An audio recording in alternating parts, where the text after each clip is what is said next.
joining this lesson. We have been talking about the laws of the universe, and we have already discussed the first law of the universe, which states all particles of matter are in a solid, liquid, or gaseous state.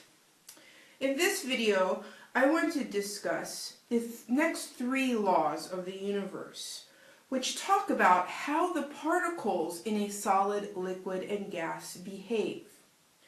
Let's start with the solid, law number 2.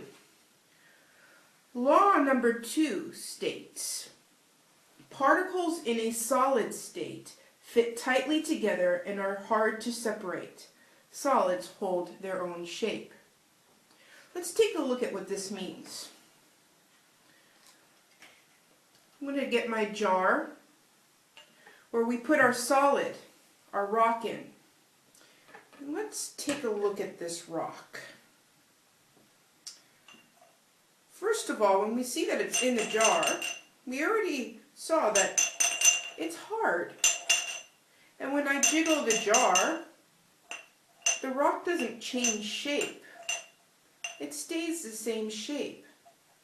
And when I take it out of the jar, I can see that even out of the jar, it stays the same shape. Even when I put it on the table, it stays the same shape. That's what solids do. Now let's use our imagination and let's talk about the particles. I'm going to help out your imagination just a little bit.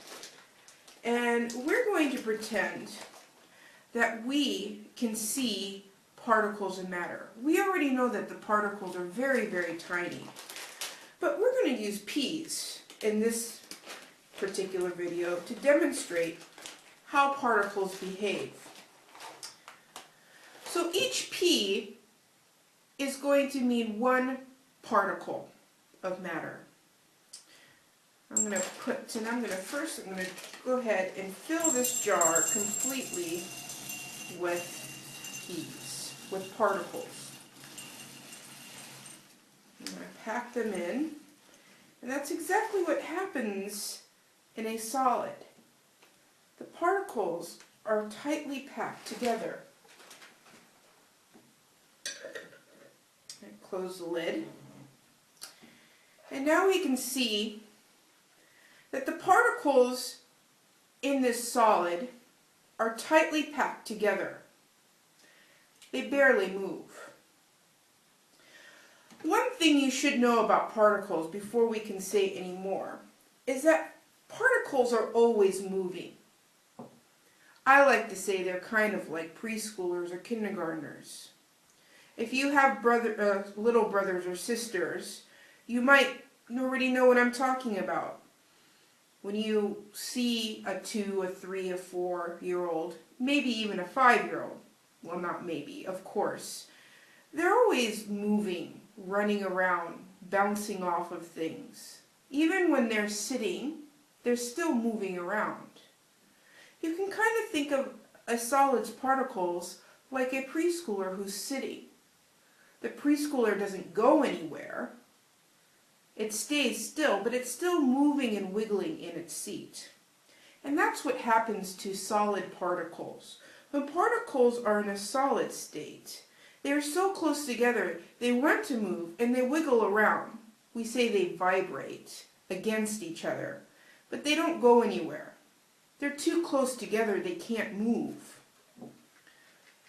And if you listen, you can hear that there's just enough room in our jar here for our particles to vibrate. Now, that's a solid. Now let's look at liquids. Law number 3. Law number 3 states, particles in a liquid state sit tightly together, but not as tight as solids. Liquids take the shape of their container. Let's see what this looks like.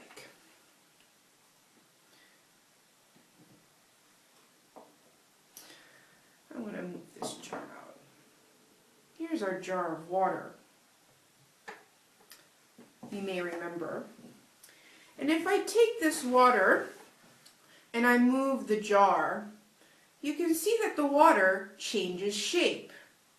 When the jar is like this, the water is the shape of the bottom of the jar. If I turn the jar to the side, the water is the shape of the side. And also, I want you to take a look and see when I shake the jar a little bit. Do you see how the water moves and flows back and forth? That's definitely a liquid. And we know that if I took this water, opened the jar, and dumped it out onto this table, well, it would become flat, the same shape of the table. But I'm not going to do that.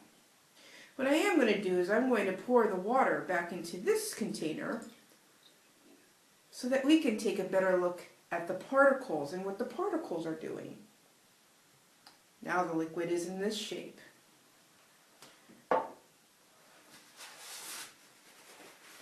Let me dry the inside of my jar.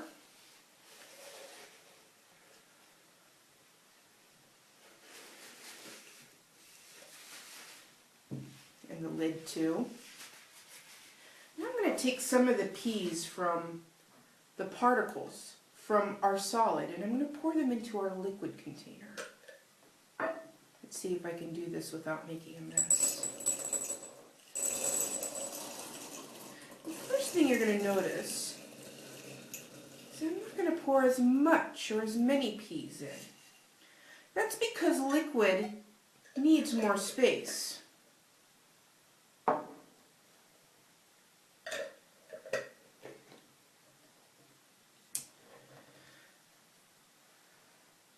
Again, if we look at the peas in our liquid jar, they are still close together.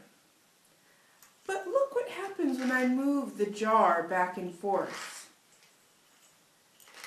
There's enough space between the particles that they slide past each other. And in water, when you saw that, it flowed. And that's what they're doing here. The particles flow back and forth between each other. They have room to move. So maybe we could say that the particles in water are like a sleepy kindergartner or preschooler.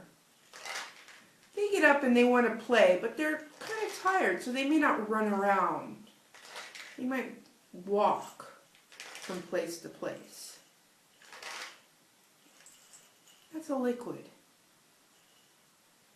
Now let's look at our third law, or our fourth law actually. This law is about gases. This law states, particles in a gaseous state do not hold together. They move freely in all directions. Gases take the shape of their container. So let's get our jar that we used for gas. Remember this jar? There's air in the jar. And unfortunately, we can't see the air because the air is invisible. And the reason for that is because there's really not as many particles in this jar as there were in the solids jar or the liquid jar. There's far less. Now, the air in this jar is the shape of this container, of this jar. Just like the air in your room is the shape of your room. Your room may be a rectangle or a rectangular prism or a cube shape. And the air in that room is that shape. The air in your lungs are the shape of the little parts in your lungs. Let's put some particles in here so that we can see them. We'll take some out of our liquids jar. And we'll pour them into our gas jar. And the first thing you're going to notice again is I'm not going to pour so many in. Gas needs a lot of room to move. I like to say gases, particles of gases, are like kindergartners or preschoolers on the playground. They're moving and running around, bumping into everything. Into the wall, into each other, into you. They're all over the place. They're moving and moving and moving and moving. Particles in a gas are very active. I can kind of demonstrate that with this jar if I would shake it. You notice when I shake the jar, the particles move around. We have to kind of use our imagination with this one though, because when we don't shake it, we know that the particles go down. But truly, particles in a gas are moving without anything shaking them. They're just moving all over the place. Imagine that right now you've got particles of air bumping into you, crashing into you. That's what particles and gases do. They move. They like to move a lot. So, those are the next three laws. Solids, liquids, and gases. And we've learned a lot now about how solids stay their own shape and the particles are packed tightly together. And that liquids are, the particles are a little bit further apart and they slide past each other. And they take the shape of their container, as do gases take the shape of their container. But we know now that the gases and particles, they have enough room. They like to spread out. And they like to move fast. So these are the next three laws of the universe: solids, liquids, and gases. And in our next video, we'll talk about the fifth law, which I think is kind of fun. So I'll see you then. Thank you.